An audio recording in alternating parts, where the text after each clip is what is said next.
Red tide is forcing some to cancel their vacation plans, but some hotels aren't so willing to give a refund. We'll explain next on 10 News Nightside.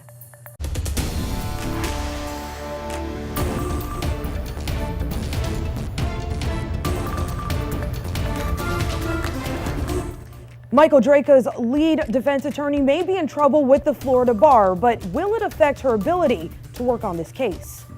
Saying goodbye to a legend, people around the world are remembering Aretha Franklin after she passed away this morning. But first tonight, more dead sea creatures are turning up in canals and on beaches as the red tide nightmare continues along the southwest coast. I'm Carolina Leid. And I'm Katie McCall. We want to warn you, the effect that the red tide is having on our animals, it's just very hard to look at, and it's incredibly sad. This is what happened today. You can see 10 News was with Moat Marine Laboratory scientists as they set out to recover yet another dead manatee. This was one of 2 that were recovered today. Moat says 3 dolphins and 2 turtles were also found dead. That's all just today. In Sarasota Bay, we saw dead fish and horseshoe crabs. Now, captains that typically run tour boats are on a new mission to help to clean up our waterways. So far, Moat has recovered 12 dolphins, 169 sea turtles, and 116 manatees that have died since June 1st. The lab received $100,000 from the governor's state of emergency to help with these recoveries. And we've been telling you about how red tide is also taking a toll on businesses. Charter boats, restaurants, even hotels are taking a hit from people changing or canceling vacation plans. But as Nightside's Sarah Rosario tells us, some places are not so willing to give refunds.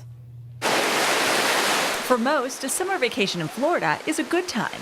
This summer, red tide is giving our beaches a bad name. We are getting calls constantly. With dead fish lining the shores in Manatee and Sarasota counties, people are canceling their vacations.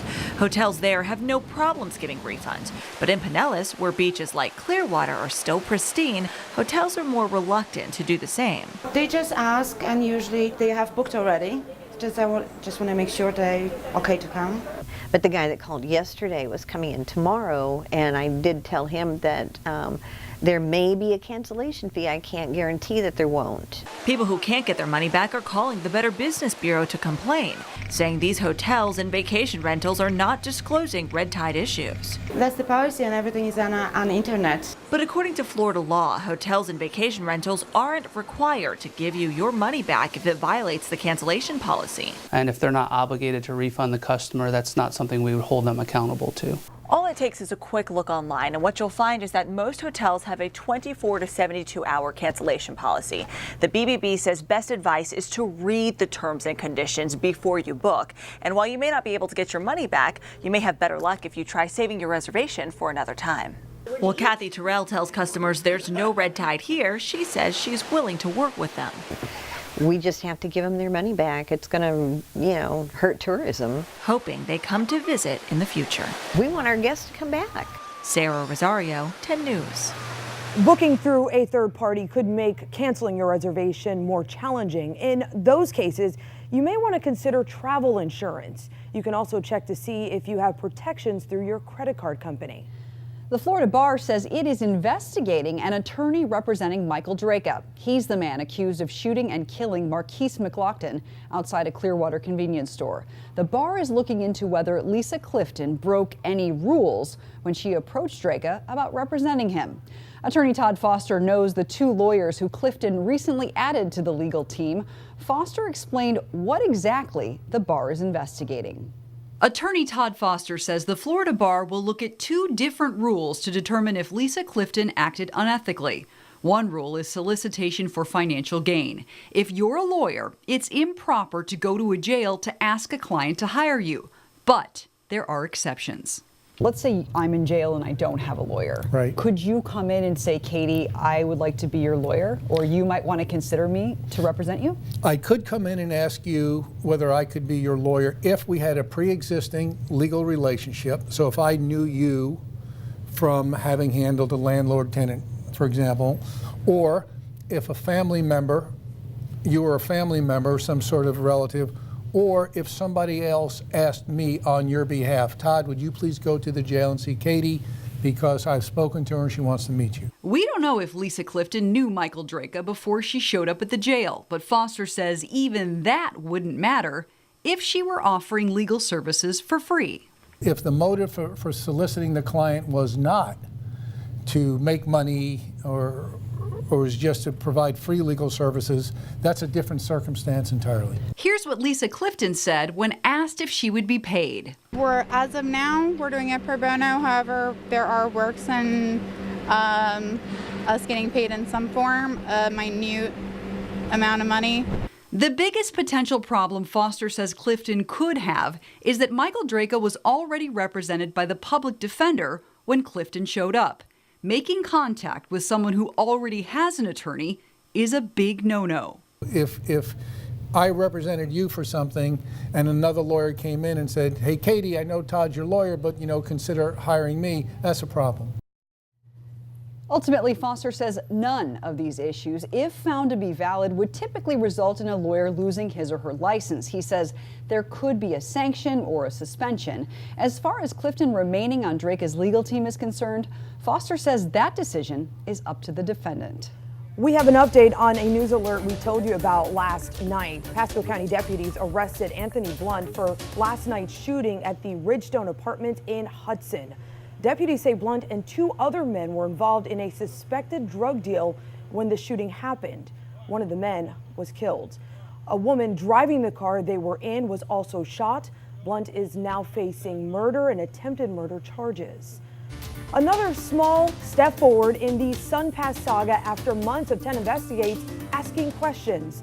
The state has finally created a process to claim reimbursement if the now 77-day crisis caused your bank account to overdraft. But no word on how quickly you'll get that money or if the state will compensate customers for the damage to their credit reports. 10 Investigates has continued to report how customer service problems and account errors remain major problems for Floridians. Our team has built a running report card on the state's progress. You can check it out, as well as information on how to get your problems fixed at WTSP.com. You can also find out how to send your bills to our team for help. Tonight, the world is remembering the Queen of Soul. Aretha Franklin died this morning in Detroit. She was 76 years old. Her family says she died of pancreatic cancer. Respect, Natural Woman, and Think are just a few of her greatest hits. Her songs are considered among the greatest soul music ever recorded, all of them classics. Franklin was born in Memphis. She broke music, racial, and gender barriers. Her career really took off in the late 60s with Otis Redding's Respect. That song won her the first of what would be 18 Grammys. Fans have been celebrating the Queen of Soul all day, gathering at the Hollywood Walk of Fame, laying flowers and small gifts at her star. Fans outside of the famous Apollo Theater in Harlem honored her as well. And in Ohio, the Rock and Roll Hall of Fame played her music all day long and paused to mourn the singer. And look at this. A fan wrote Aretha inside of New York City's Franklin Street subway station. Alex, tributes and words of condolences are pouring in for this legendary singer. Yeah, the president sent his condolences on Twitter today. So did former President Barack Obama, who said, with her voice, she helped define the American experience. Now, on top of that, every politician came in to send their love and to remember her, but her fellow divas also did that on social media. Let me just show you a few of those responses that we got. Franklin's sister in song, you could say, Patti LaBelle tweeted, "Today, the world has experienced a tremendous loss. Aretha was a rare treasure whose unmatched musical genius helped craft the soundtrack to the lives of so many." Now I want to show you what some of the other singers who performed alongside Franklin at the famed 1988 VH1 Divas Live special said. Mariah Carey called her the ultimate singer-singer, the greatest singer and musician of my lifetime. The power of your voice, she says, in music and in civil rights blew open the door for me and so many others. You were my inspiration, my mentor, and my friend. Gloria Estefan was blessed to have sung with her more than on one occasion. And each time, she says, I felt I was in the presence of musical royalty that would forever raise the bar and set the standard. And Carole King, who wrote You Make Me Feel Like a Natural Woman, simply tweeted, what a life, what a legacy, so much love, respect, and gratitude. That was the 1998 VH1 Divas Live special. We also lost, interestingly enough, the king of rock and roll, Elvis Presley, on this day in 1977. Two legends lost on the same day. Tragedy. All right, thank you, Alex. Seems appropriate. We are also keeping an eye on some of today's other top stories. Charged with killing his pregnant wife and 2 young daughters, Christopher Watts confessed to killing his family in Colorado and agreed to take police to the bodies. They were found on a property belonging to an oil and gas company where Watts used to work. He says he and his wife had an emotional conversation on Monday, but wouldn't say what it was about. Safe and sound. These 3 children were found at a motel off of State Route 6 near I-75 near the Florida-Georgia border. They were last seen on Tuesday in Dade City. The kids were found with Christopher Christie and Shannon Adams. Troopers arrested Christie and are questioning Adams. The Cross Bay Ferry cleared its last major hurdle. Hillsborough County Commissioners voted to approve funding for the service, which runs between downtown St. Pete and Tampa. The next step is an operation agreement with the service provider HMS Ferries. If that happens, the ferry will start in November and run through April. Democrat gubernatorial candidate Gwen Graham is getting a major endorsement from a familiar face. This is a day for me when I step out and I say, I'm with Gwen. Tampa Mayor Bob Buckhorn. There is speculation that Buckhorn could become Graham's running mate if she wins a Democratic primary.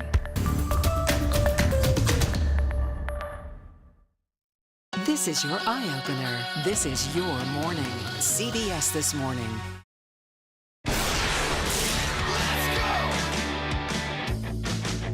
This is 10 News Nightside. Here we go. It's a beautiful night in Tampa Bay.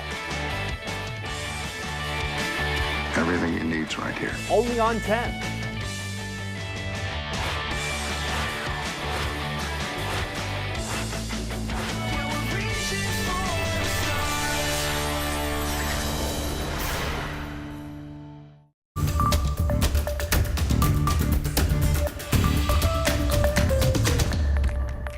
A neighborhood left in the dark for years with no streetlights may finally have a brighter future. Manatee County is looking to add streetlights to high-crime areas, with Samoset being the first in its pilot program. Nightside's Candace Aviles spoke with neighbors eager to see lights help the crime levels drop. By day, Samoset's narrow, sidewalkless roads look like this. But by night, it's a different story. I've lived here in Samoset since 2009. Tara Dennis is the president of the Samoset Neighborhood Association. Oh, really bad. I mean, if you come here at night, sunset, you will not be able to find yourself. Neighbors say the lack of light leads to trouble. I think lights will help fight the crime, as long with the sheriff department or the cops unit that we have that canvasses this area. And dangerous maneuvers. Right at the end of this road right here, there's a blind spot. There's a stop sign, but then there's a curve, and you really can't see anything, especially at nighttime because of the darkness. So we've been advocating for streetlights for the last 2 years, since 2016.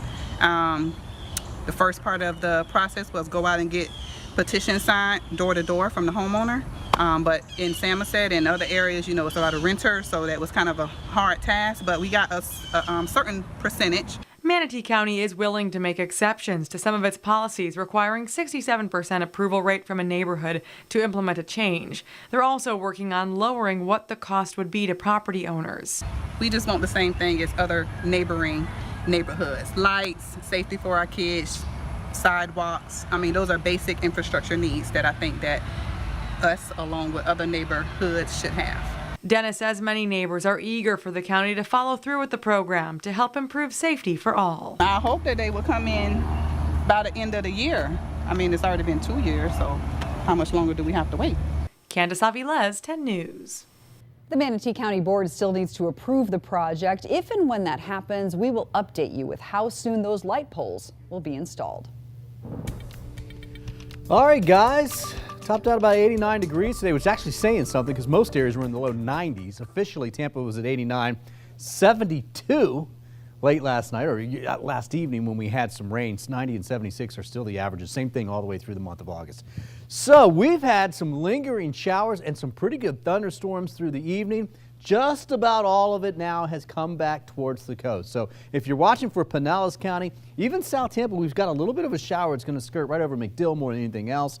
We've got a couple of showers left over. It'll just be mainly light rain at this particular point. And wow, did we have a good thunderstorm through Lacoochee all the way up through Bushnell.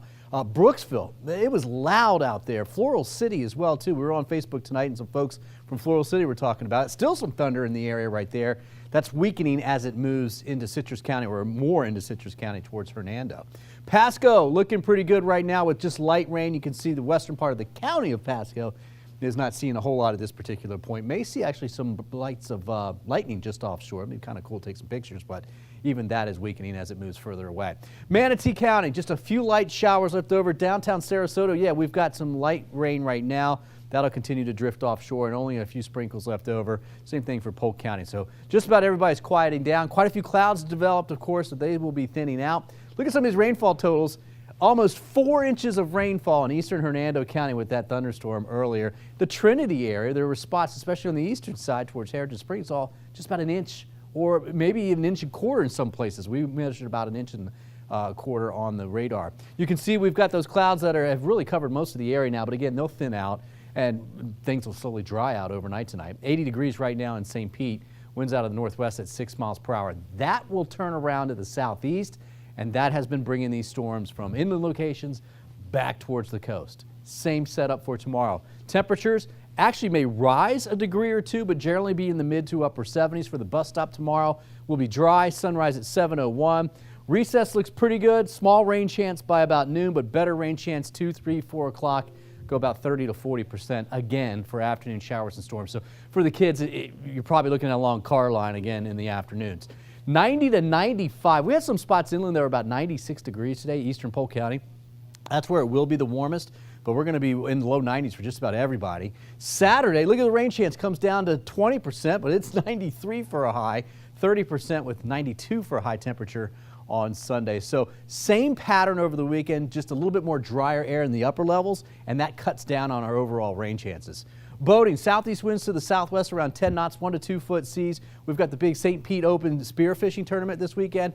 Looks pretty good. I don't see any big changes in the forecast. There's where we have red tide now. The concentrations have come down in some spots, but still it's basically in those same areas. I don't expect a big change, but we will be watching as some currents may want to try and drift up the coast this next several days. Just a little bit. It's really tough to forecast that. Grass and ketopods, the main ones out there. 7-day forecast shows rain chance going to 30% on Sunday. We're going to keep that through Tuesday and then bump it up a little bit more Wednesday and Thursday of next week. All right, don't forget you can catch our forecast on the radio. You can hear it on 105.5 The Dove, 107.3 The Eagle, Magic 94.9, and 106.9 FM. Now, this next story has been making the rounds on social media today, and it's leaving a lot of you outraged. 15 cents. That's what one student says prevented her from getting lunch on her first day of school. Yeah, the sophomore from Volusia County said a cafeteria worker actually threw her food away. I mean, come on, right? When she couldn't pay. Her mother says her daughter is signed up for the free and reduced cost lunch program, but it had not taken effect on the first day of school. She says the 15-cent deficit in her account must have been carried over from last year. But she still wants to know how many other students are not eating over pennies. You want to make sure that your kids are coming to school and they're being taken care of. We already have all these scary things happening, but the one thing you don't want them to worry about is, are they going to be able to eat when they go to lunch? The girl brought a quarter to school the next day after the incident to make up for the shortage, but she was told it was already taken care of.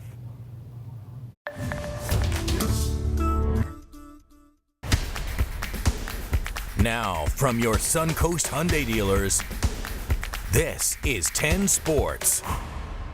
Well, pitching ain't easy, but Blake Snell sure making it look that way. Blanked the Yanks in the Bronx today, 5 scoreless frames. Allowed just 2 hits, struck out 6 for win number 14. Rays take the series over the Yankees in New York. And that is significant because it hasn't happened since July of 2014. So the streak of 1,057 days without a series win in New York is over. The Yankees have baseball's second best record so far in Major League Baseball this year. The Rays rookies, though, they're 8-7 against the Bronx Bombers so far this season. Some memorable wins. Let's count down the top 3 of the season so far. Starting in number 3. Remember this? Back in July, bases loaded in the 9th, Rays up 7-6. Jose Alvarado, Willie Adames, awareness to throw it to first, gets Gary Sanchez, and, well, Sanchez wasn't hustling at all.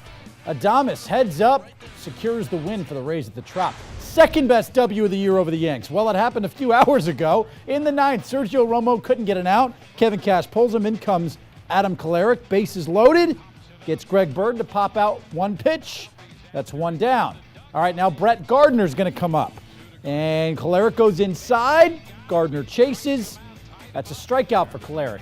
Not out of it yet, though. Austin Romine, the next batter. He dials it up. 95 and I goodbye. First save of Kolarek's career. Rays win 3-1. But the best win over the Yanks this season came on that special night in June where the Trop became the house that Bowers built, or at least something like that. Who knows? Whatever. Jake Bowers, 12th inning walk-off bomb, broke the 6-6 tie, capped off the Rays sweep of the Yanks.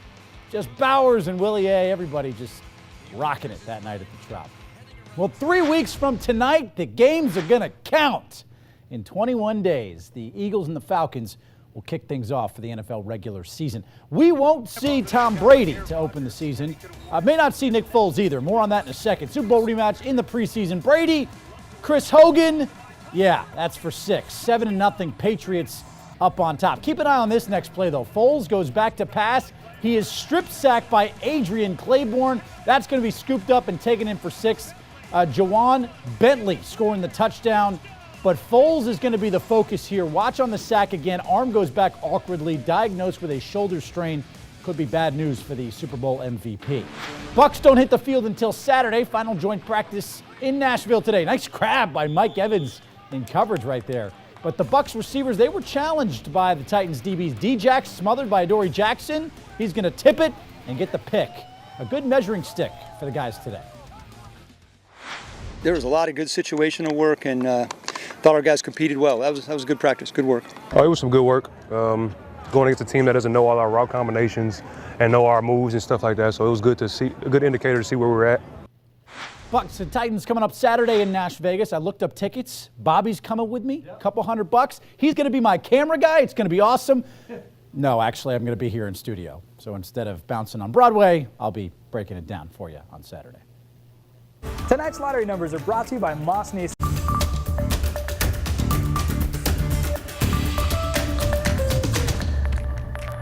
There was a very special moment tonight for the family of a Hillsborough County Sheriff's deputy who passed away. Sheriff Chad Chronister promoted Corporal Jonathan Black to sergeant posthumously. Corporal Black lost his battle with cancer, but his legacy and positive impact lives on. In Corporal Black's honor, Sheriff Chronister is developing a suicide prevention program to help first responders and their families in their darkest hours. Yeah, nearly 60 Hillsborough County Sheriff officers were promoted and honored at tonight's event as well. So just a great event all around, and it's just wonderful when an organization like this can get together and really do something that beautiful. I mean, imagine how much the family appreciated it. That really is a way to remember someone and to remember their legacy. So it's really a great opportunity. And you know, it's never too late to honor someone. Right? That's a great point. Yeah.